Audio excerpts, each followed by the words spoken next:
It's more or less the rule that a sci-fi film that's even remotely successful will spawn at least one sequel. Not all of which are stellar. In fact, some are deservedly forgotten, and others, quite frankly, should have been. While 1982's Tron was a much more on-the-nose look at what might happen if artificial intelligence got too powerful, WarGames, released the following year, opted to take that premise in a more believable direction. Instead of the hero literally entering the computer world and physically battling tangible manifestations of digital evil as happens in Disney's sci-fi classic, WarGames sees teenage hacker David sitting at a computer playing a text-based war simulation against that movie's AI. Or is it antagonist? Would you like to see some projected kill ratios? After a novelization and several video games, the WarGames franchise went quiet for a couple decades. That is, until a direct-to-video sequel showed up in 2008 by the name of WarGames: The Dead Code. The main character was a young hacker, but the similarities largely end there. Terror is a filthy sewer filled with hatred and bile that threatens our shores.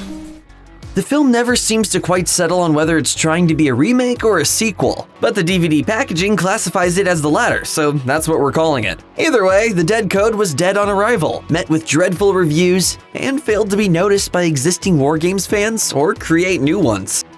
Not all forgotten sci-fi sequels are shuttled directly to home media. Sometimes they get theatrical releases and might even receive a fair amount of attention when they do, but still fail to stay lodged in the public consciousness.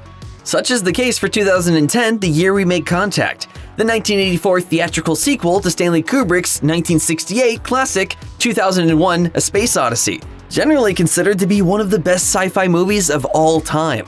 Unlike 2001, which was developed simultaneously as a screenplay and novel by Kubrick and sci-fi writer Arthur C. Clarke, 2010 is based on a book by Clarke alone, 1982's 2010 Odyssey 2. However, Kubrick wasn't interested in doing the film version of 2010, and Clarke gave his blessing but didn't help with the script as he had for 2001. I can't do all these things with no reason. I can't Forget reason. There's no time to be reasonable. This left writer-director Peter Hyams to craft his own vision of Clarke's work, and critics were largely positive about the result. The film failed to topple its opening weekend competitor, Beverly Hills Cop, but bested Dune and Starman in the ensuing weeks. Over the years, however, 2010 failed to uphold the legacy of 2001, and if it's mentioned alongside the original at all, it's the briefest of footnotes. After making a name for himself with commercials and music videos, Tarsem Singh moved into the world of movies. His feature film directorial debut was 2000's The Cell, which was a perfect showcase for Tarsem's artistic vision, as large stretches of it took place inside a virtual reality program that allowed users to enter other people's dreams. The Cell was more of a cult classic, barely breaking the $100 million mark at the worldwide box office on the back of a $33 million budget. Reviews were mixed, with universal praise going to the dream sequences, but less so to the scenes that took place in the real world. There was nothing about The Cell that demanded or even deserved a sequel, but one was released 9 years later anyway. Sure you want to do this? The Cell 2, which Tarsem had zero involvement in, often feels more like a rejected script for a sci-fi tinged Saw sequel than a follow-up to The Cell. They were on the trail of a madman. The film at least loosely resembles its namesake by having a psychic enter the mind of the movie's killer in an effort to stop him. Called one of the worst movies of 2009, The Cell 2 came and went with little fanfare. Sometimes it takes movie sequels decades to get off the ground. In the case of the pioneering sci-fi film It Came from Outer Space, there was a 43-year gap between the original and its 1996 made-for-TV sequel. A popular misconception is that the original movie was based on an existing book by sci-fi author Ray Bradbury, when in fact it was a story he wrote specifically to be made into a film. While technically a remake, the 1996 movie was titled as a sequel, perhaps owing to the powers that be's lack of faith in its ability to pay homage to the original, which at that point had become a certified classic. What was it? Where did it come from? Who were the all-powerful creatures it brought from outer space? Both movies are about a small town where an alien spacecraft touches down, and the effects the visitors have on the area and its residents. But while the first movie was groundbreaking for its day, particularly in its early use of 3D, It Came from Outer Space 2 looked like a cheaply made mid-90s TV movie. Aside from a small VHS print run, it's all but dropped off the face of the earth. Though marketed as a Stephen King adaptation, the 1992 sci-fi thriller The Lawnmower Man shares very little with King's story of the same name. Adapting King's tale proved a tough nut to crack, so the title and some vague elements of the story were grafted onto an original screenplay called Cyborg. Yeah, Cyberman, he came to see me.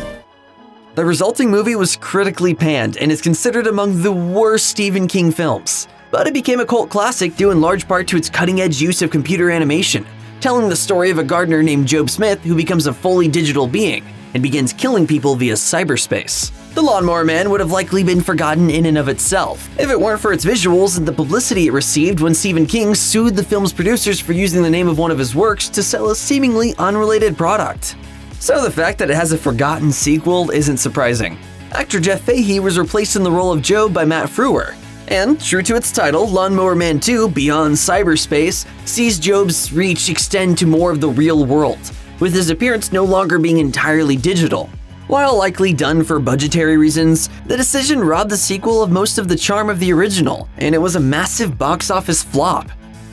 Cocoon was as heartwarming as it was family-friendly. The story followed the residents of a retirement home who discover a way to stop aging, a nearby swimming pool that a group of aliens are using to recharge their own life force. I feel tremendous! I'm ready to take on the world! Oh! Eventually, the retirees meet the aliens, who offer to take them back to their home planet with the promise of immortality. Cocoon was a big hit as well as critically acclaimed, going on to win Oscars for both visual effects and supporting actor Don Amici. 3 years later, Cocoon: The Return was released to theaters. The aliens returned to Earth, bringing the humans they took to their planet back with them. Honey, what's the rush? Don't you want your entree? No, Jack. I want to share myself with you right now. Cocoon: The Return saw neither the critical praise nor the box office success of the first movie, nor did it have the second life that the original did on television. Not that many people are revisiting the original Cocoon these days, but those that do certainly aren't making it a double feature. Angelina Jolie's big screen debut came via a small role in Dad Jon Voight's 1982 comedy Looking to Get Out, when she was just 7 years old. But she'd make a more official Hollywood debut a little over a decade later, when she played the female lead in Cyborg 2. The fact that more people aren't aware of Jolie starring in an action flick alongside Elias Koteas, Jack Palance, and Billy Drago speaks to how obscure Cyborg 2 is. The original Cyborg was a scrappy 1989 vehicle for Jean-Claude Van Damme, playing a bodyguard named Gibson, tasked with protecting a woman named Pearl against a mercenary group led by a villain named Fender. And no, the musical equipment-based names don't stop there. If you want to dine with the devil, you'll need a long spoon. Cyborg wasn't a monster hit, but it did well considering its modest budget and was deemed worthy of a theatrical sequel, with a third direct-to-video installment completing the Cyborg trilogy. Van Damme didn't return for either sequel, nor did Jolie come back for Cyborg 3: The Recycler. After spending a few years doing the rom-com rounds, Ashton Kutcher entered into dramatic territory with 2004's sci-fi thriller The Butterfly Effect. I've been where you've been. Ha. Where is that? You wouldn't believe me if I told you. Kutcher plays Evan, a college student who discovers that his frequent blackouts enable him to time travel within his own past. True to the title, named after the theory that an action as seemingly inconsequential as a butterfly flapping its wings can eventually snowball into something as significant as a tornado or a hurricane, Evan tries to change things in his past for noble reasons, but faces the unintended negative consequences of those changes. Critics were unimpressed by both the movie and Kutcher's acting, but The Butterfly Effect was a hit at the box office. A sequel came out just 2 years later with an entirely new cast, but The Butterfly Effect 2 was abysmal. In fact, it didn't get a theatrical release in the United States, nor did it break $1 million at the worldwide box office. There's this entire other version of my life without you. The film still somehow managed nearly $3 million in DVD sales despite very little marketing, which was enough to commission another entry, The Butterfly Effect 3: Revelations, in 2009. But within a few years, the Butterfly Effect trilogy was all but forgotten. This one might not seem especially surprising given the prevalence of Disney direct-to-video sequels, but those are typically reserved for movies that did well initially. In Atlantis, The Lost Empire most definitely did not. We have a crisis on our hands. But we've been up this particular creek before, and we've always come through, paddle or no paddle. While a worldwide box office tally of $186 million for a 2001 release might not seem like anything to be ashamed of, it's disappointing for a movie with a production budget of $120 million. When considering marketing costs and the like, Atlantis definitely lost a fair amount of money. If I ever hear the word Atlantis again, I'll step in front of a bus. I'll put you. Disney had big plans for Atlantis as a franchise, including an animated series and ambitious attractions at Disneyland and Walt Disney World, all of which were canceled in the wake of the movie underperforming. But the company tried to at least recoup some of the cash that had already been sunk into those projects by turning 3 episodes of the planned series into the direct-to-video film Atlantis: Milo's Return in 2003. A straight-to-DVD follow-up to a movie that was already a flop, not released until 2 years after the fact, all but doomed Milo's Return to capsize. Not to mention that it got lost in the shuffle during a particularly prolific era for direct-to-video Disney follow-ups, which saw even legendary properties suffer the fate of spawning unknown Disney movie sequels. I do not want the legacy of Atlantis to be the destruction of its civilization. Starship Troopers is one of those movies that a lot of people didn't get when it was first released.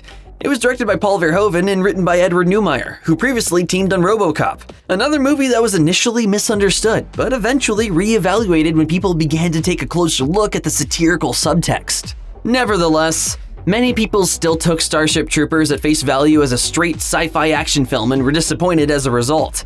Yet, as with RoboCop, it was eventually seen as intended, as a satire meant to skewer fascism and the militarization of society, rather than celebrating them, and is now rightfully considered a cult classic. Unfortunately, the sequel seemed to miss the memo, and instead decided to be a more straight-up action movie about soldiers fighting giant alien bugs. The fact that Neumeier also wrote Starship Troopers 2: Hero of the Federation makes one wonder if it was more Verhoeven's direction that steered the first movie into satirical territory, with Neumeier wanting to play it straight all along. But playing it straight didn't pan out, and Starship Troopers 2 was blasted by critics. Starship Troopers 3: Marauder tried to bring back the satire, but the damage had already been done by the second film.